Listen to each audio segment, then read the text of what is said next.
ओम शांति। आज है 17 जुलाई 2021। मीठे बाबा के साकार महावाक्य सुनेंगे।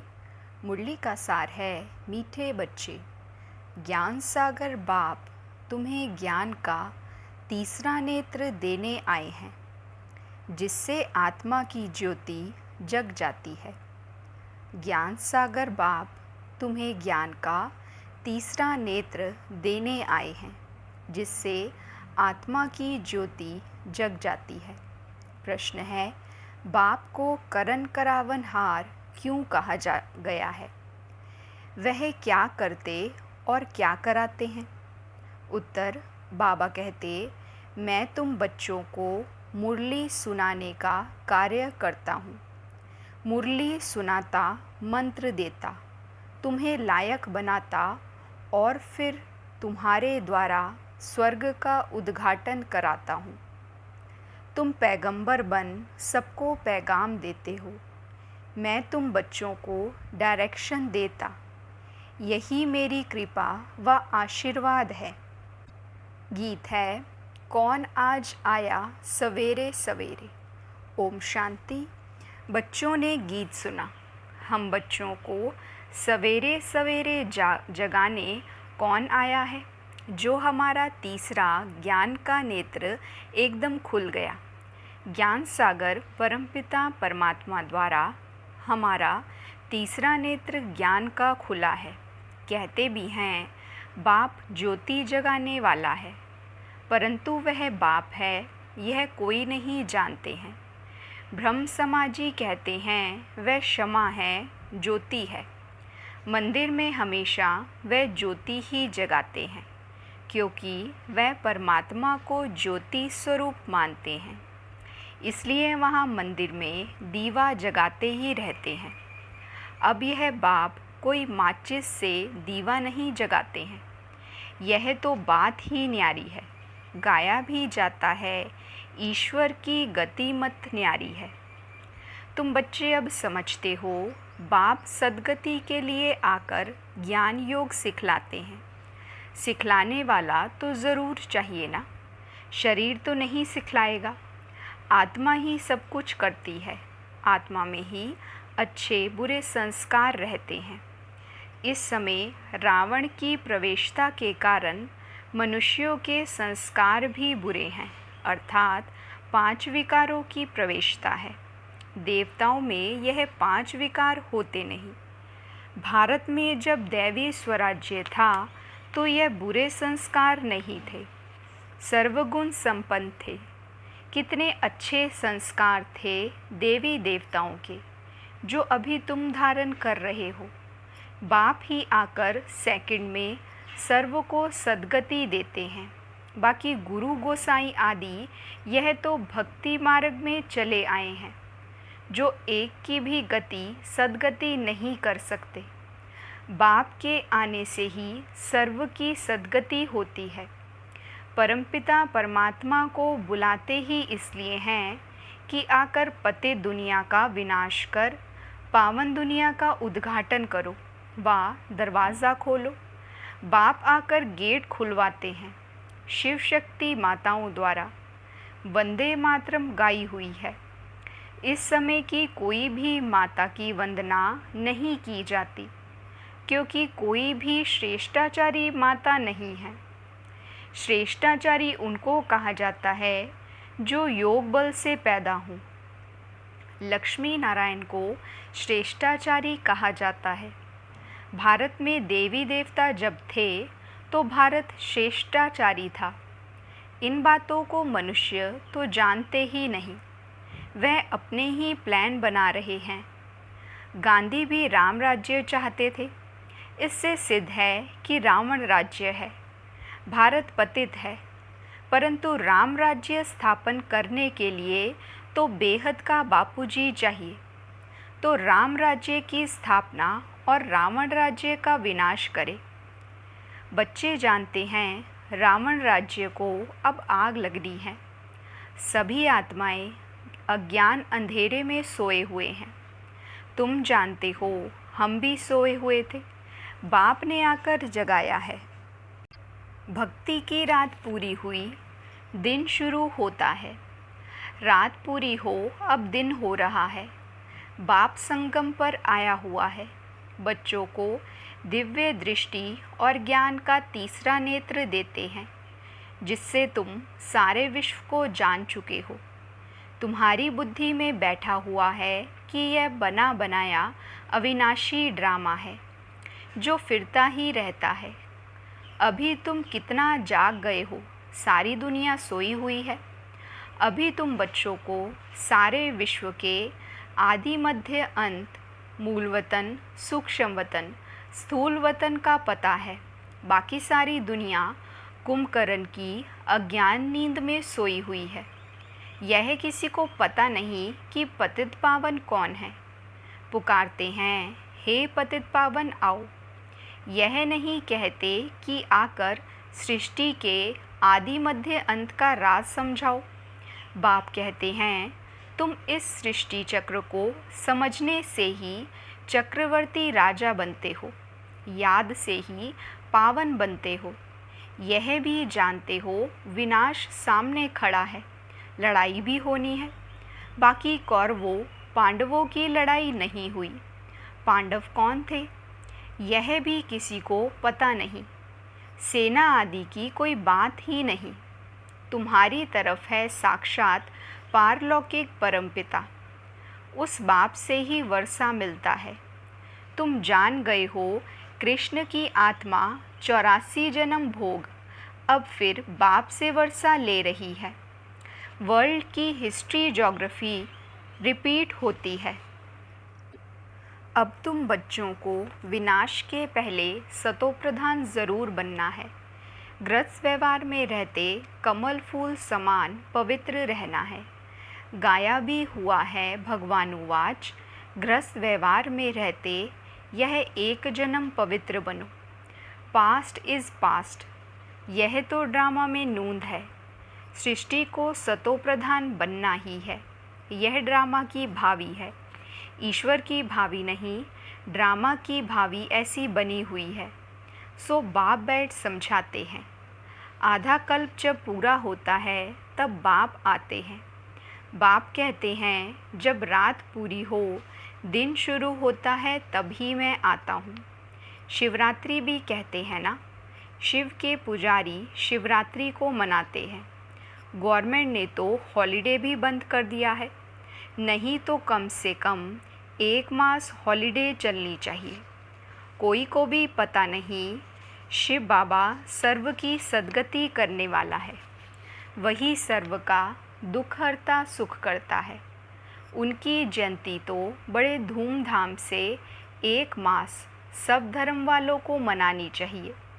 खास भारत को बाप डायरेक्ट आकर सद्गति देते हैं। जब भारत स्वर्ग था तो देवी देवताओं का राज्य था। उस समय और कोई धर्म ही नहीं थे। देवताएं विश्व के मालिक थे। कोई पार्टीशन आदि नहीं थे। इसलिए कहा जाता है अटल अखंड सुख शांति संपत्ति का दैवी राज्य फिर से हम प्राप्त कर रहे हैं। बेहद के बाप से बेहद का वर्षा 5000 वर्ष पहले भी मिला था। सूर्यवंशी चंद्रवंशी राज्य में कोई दुख का नाम नहीं था। गाया भी जाता है, राम राजा राम प्रजा। राम, वहाँ अधर्म की कोई बात नहीं। बाबा ने तुम्हें ब्रह्मा और विष्णु के बारे में भी समझाया है कि इन दोनों का आपस में क्या संबंध है। ब्रह्मा की नाभि से विष्णु निकला। यह कैसा वंडरफुल चित्र बनाया है।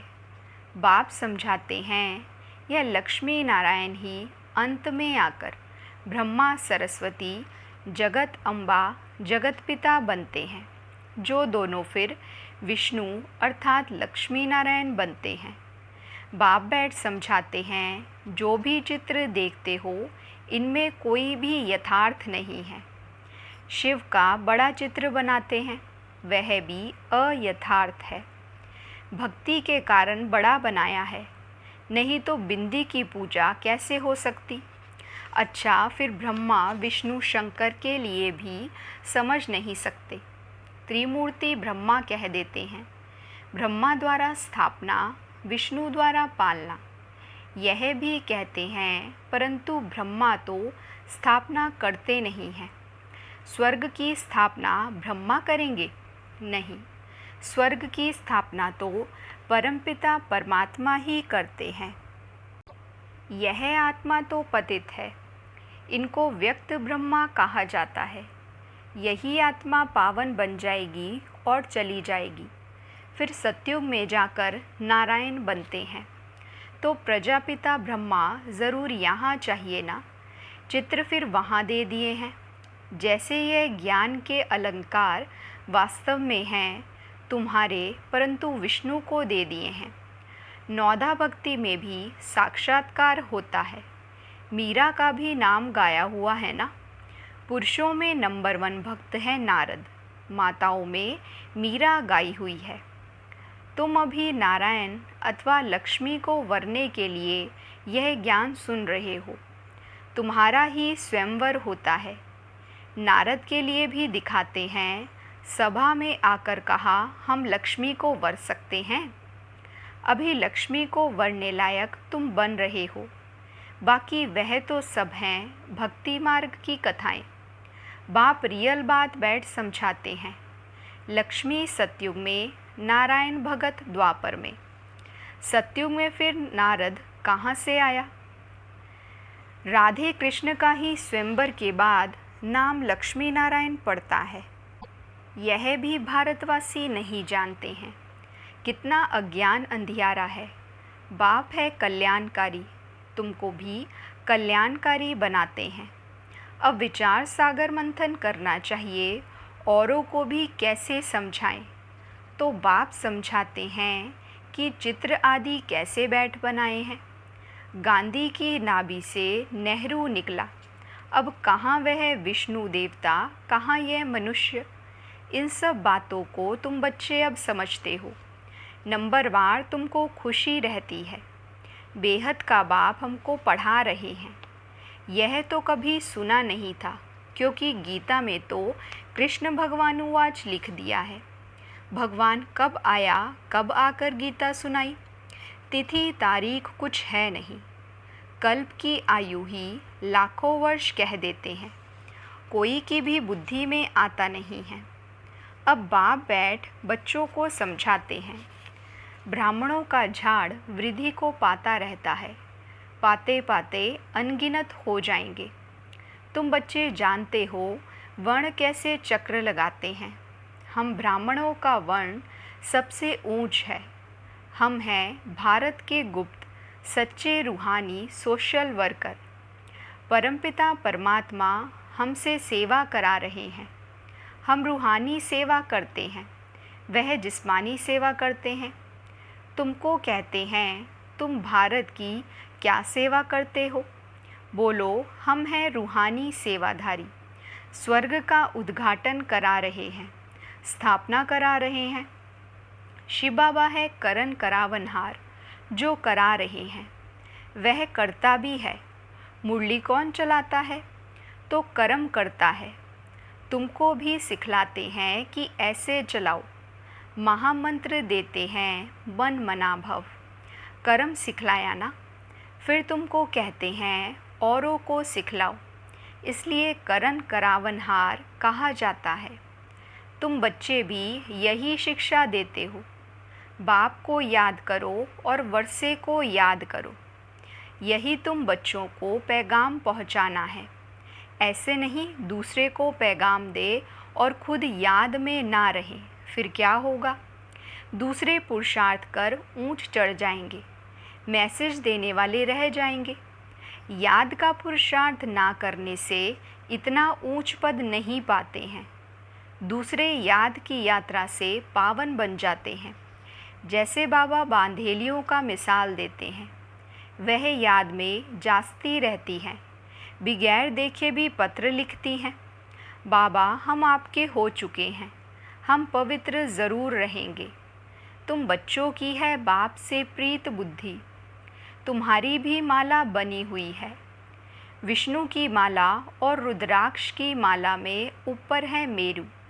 माला उठाते ही पहले फूल और दोनों दाने हाथ में आते हैं, उनको नमस्कार करते हैं। फिर है माला। तुम भारत को स्वर्ग बना रहे हो तो यह माला तुम्हारा ही यादगार है। बाप ने यह गीता ज्ञान यज्ञ रचा है, इनमें सारी पुरानी दुनिया स्वाहा होगी। बाप है मोस्ट बिलवेड फादर, तुमको भविष्य के लिए सदा सुख का वर्षा देते हैं। 21 जन्म के लिए जिन्होंने कल्प पहले वर्षा लिया है वे ज़रूर आएंगे ड्रामा प्लान अनुसार। बाप कहते हैं बच्चे सुखधाम चलना है तो पवित्र बनना है। मेरे को याद करो, मांगना कुछ भी नहीं है कि कृपा करो व मदद करो, नहीं, हम तो सबको मदद करते हैं। पुरुषार्थ तो तुमको करना है, आशीर्वाद की बात नहीं। बाप कहते हैं माँ कम याद करो, याद करना तुम्हारा काम है, डायरेक्शन देना यही कृपा है। बाकी तो भल खाओ पियो घूमो फिरो, तुम्हें पवित्र भोजन ही खाना है। हम देवी देवता बनते हैं, वहाँ प्याज आदि थोड़े ही होगा। यह सब यहाँ छोड़ना है, यह चीज़ें वहाँ होती नहीं, बीज ही नहीं है। जैसे सतयुग में बीमारी आदि होती नहीं, अभी देखो कितनी बीमारियाँ निकली हैं। वहाँ तमोगुणी कोई चीज़ होती नहीं, हर चीज़ सतो प्रधान। यहाँ देखो मनुष्य क्या क्या खाते हैं। अब आप बच्चों को कहते हैं मुझे याद करो और संग तोड़, मुझ संग जोड़ो तो तुम पावन बन जाएंगे। अच्छा, मीठे मीठे सिकिलदे बच्चों प्रति माता पिता बाप दादा का याद प्यार और गुड मॉर्निंग। रूहानी बाप की रूहानी बच्चों को नमस्ते। हम रूहानी बच्चों की रूहानी बाप दादा को दिल व जान सिक व प्रेम से नमस्ते नमस्ते नमस्ते जी। गुड मॉर्निंग बाबा, शुक्रिया बाबा, वहाँ मेरा भाग्य, वहाँ मेरे भाग्य विधाता बाबा। धारणा के लिए मुख्य सार है, पहली पॉइंट, पास्ट इज़ पास्ट। जो बीता उसे भूल कर गृहस्थ व्यवहार में रहते सतो प्रधान बनने का पुरुषार्थ करना है। विनाश के पहले पावन ज़रूर बनना है। दूसरी पॉइंट, भारत को स्वर्ग बनाने की सच्ची सच्ची सेवा में तत्पर रहना है। खान पान बहुत शुद्ध रखना है, पवित्र भोजन ही खाना है। वरदान है, रूहे गुलाब बन, दूर दूर तक रूहानी खुशबू फैलाने वाले रूहानी सेवाधारी भव। रूहे गुलाब बन, दूर दूर तक रूहानी खुशबू फैलाने वाले रूहानी सेवाधारी भव। डिटेल है, रूहानी रूहे गुलाब अपनी रूहानी वृत्ति द्वारा रूहानियत की खुशबू दूर दूर तक फैलाते हैं। उनकी दृष्टि में सदा सुप्रीम रूह समाया हुआ रहता है। वह सदा रूह को देखते, रूह से बोलते, मैं रूह हूँ, सदा सुप्रीम रूह की छत्र छाया में चल रहा हूँ। मुझ रूह का करण करावन हार सुप्रीम रूह है। ऐसे हर सेकंड हुजूर को हाजिर अनुभव करने वाले सदा रूहानी खुशबू में अविनाशी और एकरस रहते हैं। यही है रूहानी सेवाधारी की नंबर 1 विशेषता। स्लोगन है, निर्विघ्न बन, सेवा में आगे नंबर लेना अर्थात नंबर 1 भाग्यशाली बनना। निर्विघ्न बन, सेवा में आगे नंबर लेना अर्थात नंबर 1 भाग्यशाली बनना। अच्छा, ओम शांति।